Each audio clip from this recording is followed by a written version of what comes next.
yeah, somehow I've got to get this stuff into 2 panniers. People have been asking me what they should bring on this trip.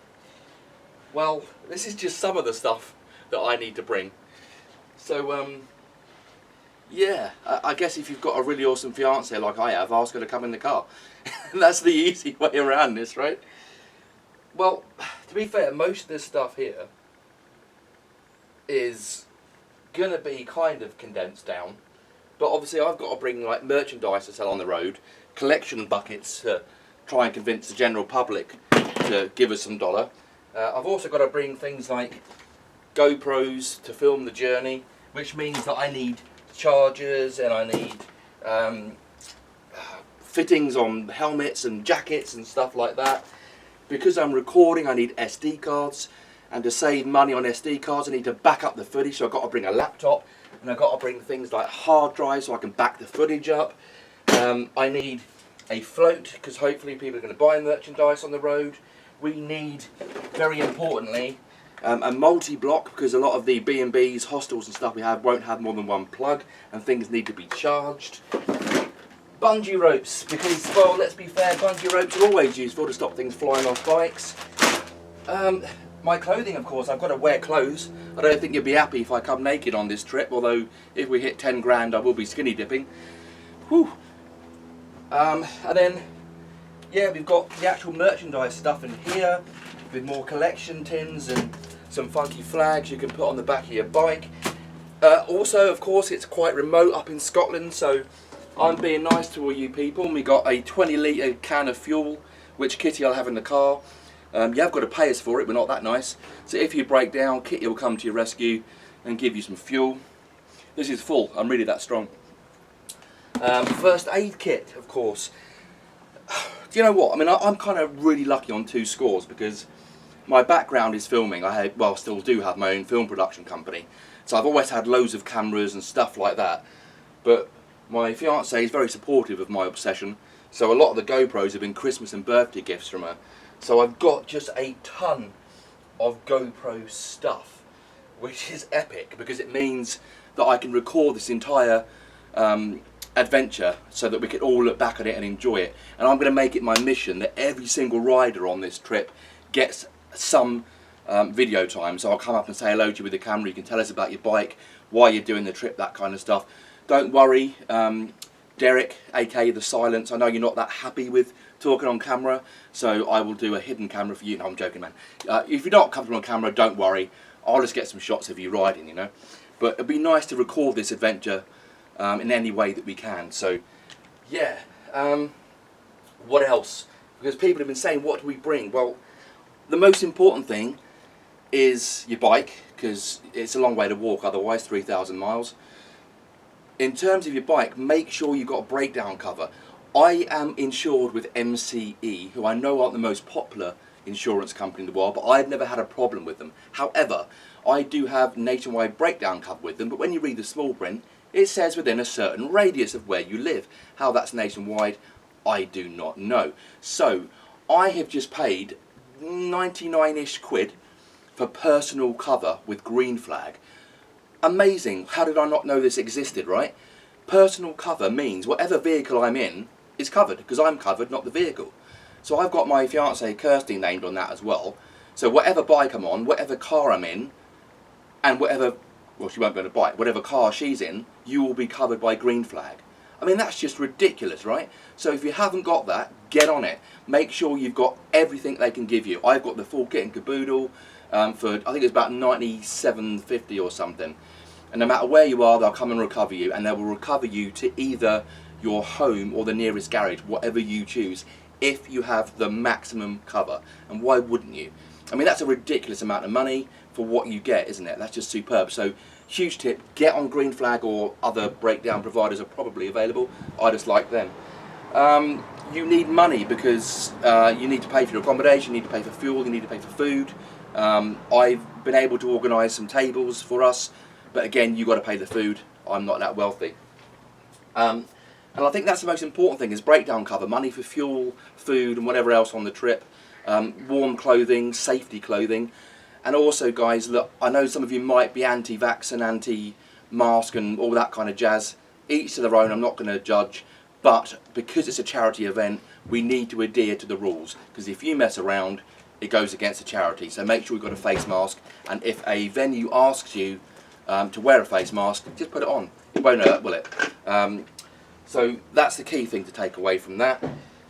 Everything else, I mean, apart from when we get to Scotland, there's shops, you know, so you can get stuff. It's not, you know, it's not going to be a massive panic.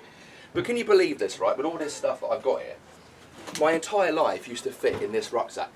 I got made homeless at 17, and for 10 years, this was my home. I had no fixed address or anything. Everything I owned was in this bag. You know, I used to sleep in abandoned buildings, under bridges, even a wheelie bin one night, and surprisingly it's quite warm, just a bit smelly. But I'm getting the kind of same thrill and adventure that I used to get with this, you know, 10 years on the road. I discovered something quite amazing, that hotels employ live-in staff. So in the most remote parts of Scotland, I'd find these lovely hotels, and I'd get a room paid for, my food paid for, and they still give me a wage. I mean, that's just amazing. So that was my life for 10 years, this thing. I don't even think I could fit my camera equipment in this now. So that's either a sign that I've grown up and matured and become an adult, or that my life's gone very wrong somewhere. So I'm looking forward to this freedom that we're going to get in these 12 days. So don't overload yourself, because remember, as I said, until we get to Scotland, we're not remote. You can get stuff. So yeah, that's kind of all I wanted to say really today. We've got 2 days, because today is Saturday. So we've got today to get through and tomorrow to get through, and then we are off on just what I hope is going to be the most incredible adventure. It's going to be a bit iffy, guys, because COVID's on the rise. We may very well find that some hotels ask us to do things we don't particularly approve of, like social distancing or that kind of stuff.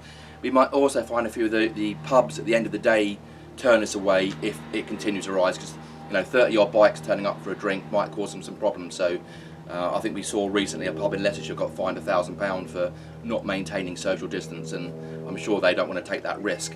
So it's going to be a bit iffy, but what won't change is the roads we're taking on. I mean, if you've not been on YouTube yet and Google some of these roads, do it now. Roads like Blacknabar, Llanberis Pass, Penne Pass, the Gospel Pass in the Brecons, the whole Cornwall and Devon coast. I mean, who cares what happens on the road in terms of whether we can eat, drink or sleep? These roads are really phenomenal. We get too tired, we just all pull over in a lay-by and have a kit for 2 hours. We don't need hotels. Let's live this thing. Every single day, just to say as well, because of COVID, Kirsty will be there on a check-in stand, pictures on the screen now. We need you to give us your registration number, your email address and your phone number. Now this is for 2 reasons. For example, on day 2, when we get up towards Minehead Way, I've got us exclusive access to a beautiful road. It's a toll road and I'm covering the cost for that. It's a stunningly beautiful road. And if I get there and I find I'm missing 3 or 4 bikes, I need to find out where you are, because we can't do this road unless we're all together. Because if you're not there with us, you're going to miss out. So when I get to this place, I need to make sure any bikes are missing, I can ring you up and find out where you are. And it's also, if we do have any COVID issues, we've got that legality sorted out. I can go, here are the phone numbers, here are the emails, contact them if you will, whatever. You know, we're covered then. So every day, which is why we're starting a meeting an hour before we ride.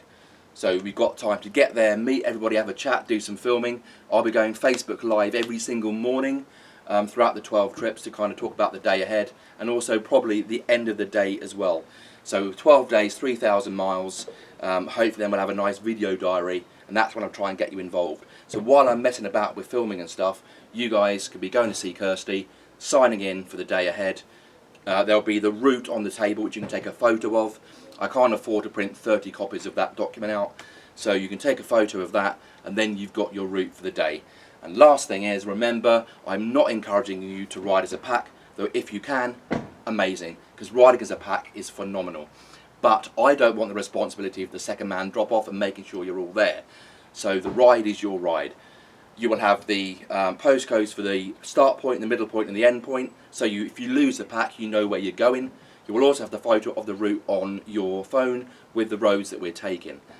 So if you lose the pack, it's easy to find us again. It just means that everyone then can ride their own ride. If they want to go slower, they can go slower. If they want to go faster, they can go faster. It's your day to enjoy that way, and there's no pressure on my shoulders. And I've got the phone numbers if I can't find you to go, hey, are you okay? And that's it from me. I will hopefully see you all Monday morning. Look, England have been really, really inconsiderate and have made a final. I mean, you know, they could have waited another 4 years, right? I mean, meeting at 7 o'clock at the Fairfield in Leicester on Monday morning, there might be a few sore heads there. Listen, guys, celebrate after the 12 days. You know, we've got an amazing victory coming up for England against Italy, and then we've got an amazing 12 days on the road. When that's all done, knock yourselves out with your celebrations, but just be there on time Monday. Otherwise, we are going to leave you behind, and that would be a tragedy. Talking of tragedy, the most important thing that I need to take, and I've just remembered, is the lyrics to, I think it's S Club 7 Reach, because I've said that I will sing that live on Facebook if we hit 6k. As I've said before, I'm happy to embarrass myself if it means raising money for charity, so I need to make sure I've got that in my massive stuff to take. We're on 5,200-ish right now, so keep sharing that link, keep that money coming in as best you can, and just tell everyone about it till they're blue in the face. Just go, hey, did I mention we're doing this? And then 10 minutes later knock on the door again and go, hey, did I mention we're doing this? Because we're helping two phenomenal charities out, and we've already smashed every target we've gone for. So I look forward to seeing you guys in just a couple of days to share what will be just the most magical journey. Catch you soon. Yeah, how am I going to fit this in a bloody bike?